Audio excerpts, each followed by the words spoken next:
हाँ बोलिए। सर हम बराबर जो है परेशान रहते हैं, डर बना रहता है, कभी कभी आवाज़ अपने आप निकलने लग जाता कहाँ से है। निकलती है आवाज़?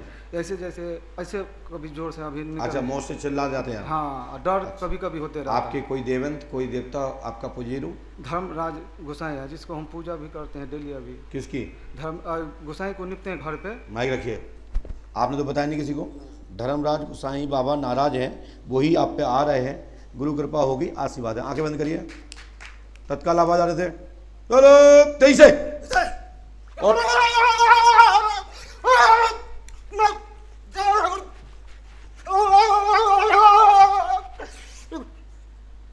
और तेईस से वापिस।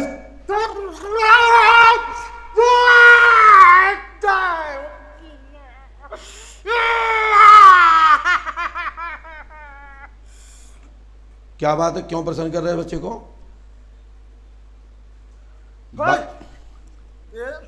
हाँ बोलिए बोलिए बोलिए, मैं सुन रहा हूँ, बोलिए। पूजा दे के फिर छोड़ दिया है अभी।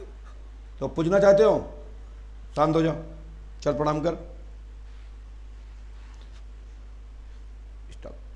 ये धर्मराज गोसाई जी पूजक हैं, ये दानव हैं, ये ब्रह्मराक्षस कोटि के हैं। समाधान होगा, आशीर्वाद है।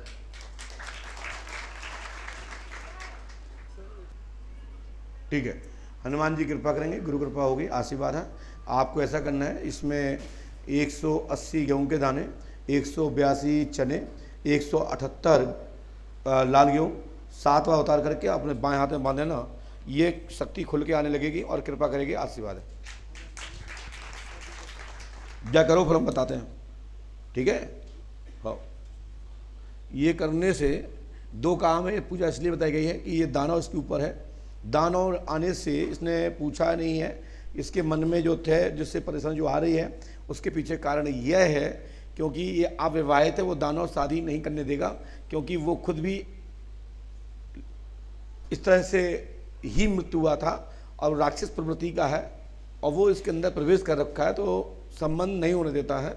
इसलिए मैंने ये दानों का, गेहूं का, चने का, लाल रंग का प्रयोग किया है, जिसमें क्योंकि चना जो है वो पुरुष लिंग में आता है, गेहूं जो है वो स्त्रीलिंग में आती है।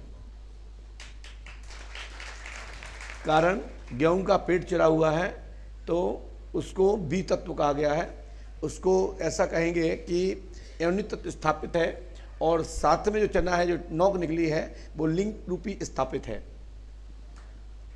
ठीक है, ये टोटका है। जब किसी का घर बार रुक जाता है तो उसमें तीसरा नस्ल डाली जाती है, उसमें हमने लाल गेहूं का प्रयोग किया है। बोलिए पंडों का सरकार की, सदगुरुदेव श्री आतिमान जी महाराज की। इसमें यह ध्यान भी रखें कि जब ग्रह प्रतिकूल होते हैं तो उस अवस्था में हमारे यहाँ सप्तधान से, 7 धानों से माध्यम से तुलादान किया जाता है। तो उसमें 7 दान कौन कौन से हैं, ये आपको समय अवसर पे आपके जो ज्योतिष का जो तुला कराता है, जो जोशी होता है, वो आपको बताता है।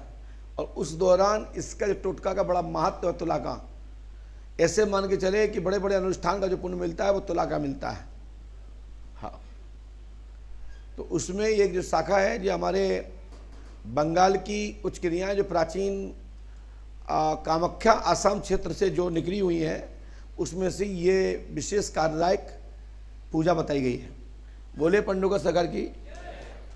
हमारी एक आदत में रहती है, चाहे किसी को अच्छा लगे या बुरा लगे, हम वो बताते हैं जो सही हो।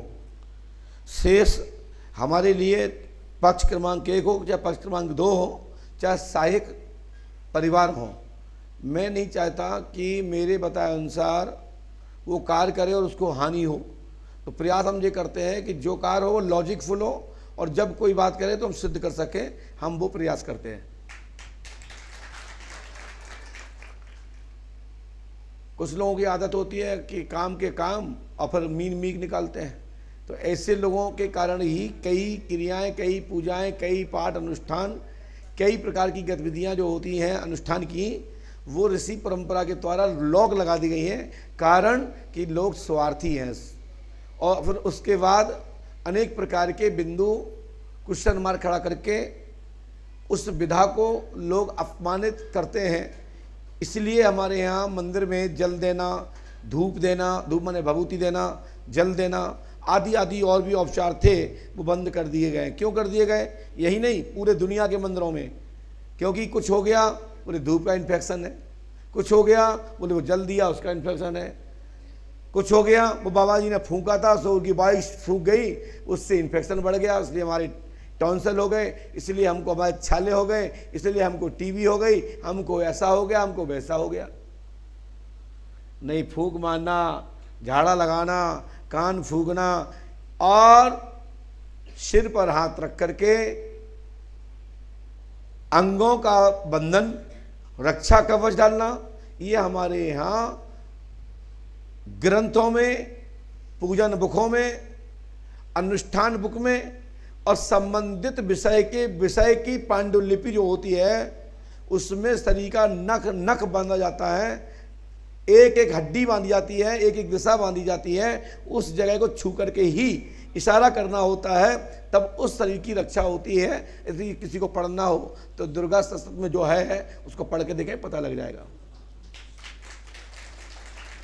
जब आंखों के ऊपर रक्षा कवच डालेंगे तो आंख को स्पर्श करना होगा, नाक के ऊपर की रक्षा करने के लिए कोई क्रिया करनी है तो नाक को हल्का स्पर्श करना होगा, कंधे, टहनी, पीठ, बाड़, टूने, पैर जो मर्यादित रूप से कर सकते हैं, नहीं तो छड़ी के माध्यम से स्पर्श किया जाता था। छड़ी माने जो पुरानी है, मोर पंच है, ये है, वो है, अनार की कलम है, वैद की कलम है, पाखर है, पखर की कलम है, किसी भी डंडी से जो उस मंत्र के आदनिस्थ वह पेड़ है। जैसे कि शनि का वास किस पर है जानते हो? जो भगवान को सबसे प्रिय है, शमी का वृक्ष।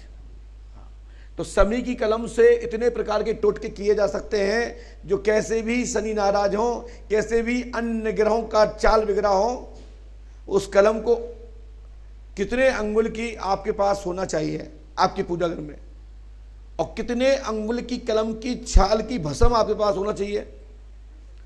अरे ऐसे ऐसी क्रियाएं हैं भाई साहब आपके शमी के वृक्ष की कि बता दिए जाए तो एक राक्षस प्रति जैसा लोग काम करें, और उसकी गुण बता दिए जाए तो एक त्रिकालिक, एक बहुत बड़े वैद्य की तरह काम करें। ऐसे शमी वृक्ष में पावर्स है, और पत्ती में वो पावर है कि भगवान शंकर पे लाखों लाखों आप बेलपत्री चढ़ाएं, शमी के कुछ पत्री चढ़ा दें वो बराबर है।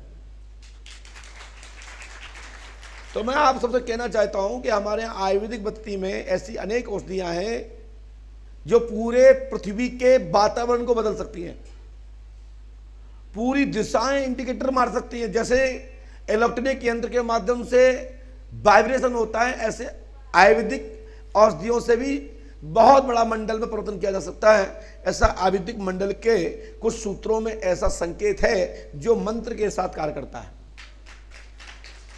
औषधि और प्लस मंत्र, जैसे हवन में डाली वही औषधि हवन में डालने से और सहायक देव का मंत्र बोलते हुए उस आहुत करते हैं तो वो औषधि 4 गुना काम करती है,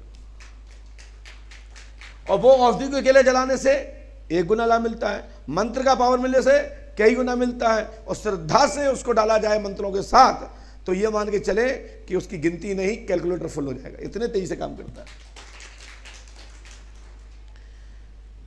साथ ही हम चलते दरबार की ओर, नंबर है आपका, खड़े हो जाइए। गुरुजी बिजनेस थोड़ा अच्छे तरह काय का बिजनेस है आपका? ये कॉन्ट्रैक्ट है, लेबर कॉन्ट्रैक्ट हाँ, और कोई बात? कंपनी में सप्लाई, और कुछ पैसा भी फंसा हुआ है। किसके पास फंसा है? 3-4 लोगों के पास। नाम बोलिए। अमित साळुंके, दूसरा पवन यादव और फारूक। बढ़िए। पवन यादव आदि से पैसा फंसा प्राप्त होगा, काम धाम में उन्नति होगी, लेबर के कार्य में लाभ होगा, आशीर्वाद है। हनुमान जी कृपा करेंगे, आशीर्वाद है। अन्य लोगों से पैसा प्राप्त होगा, आपको टेंडर प्राप्त होगा, आशीर्वाद है। ये उपाय करिए, हनुमान जी कृपा करेंगे, आशीर्वाद है। यदि आप करते हैं तो चकाचक सफलता मिलेगी, कोई संदेह नहीं रहेगा, आशीर्वाद।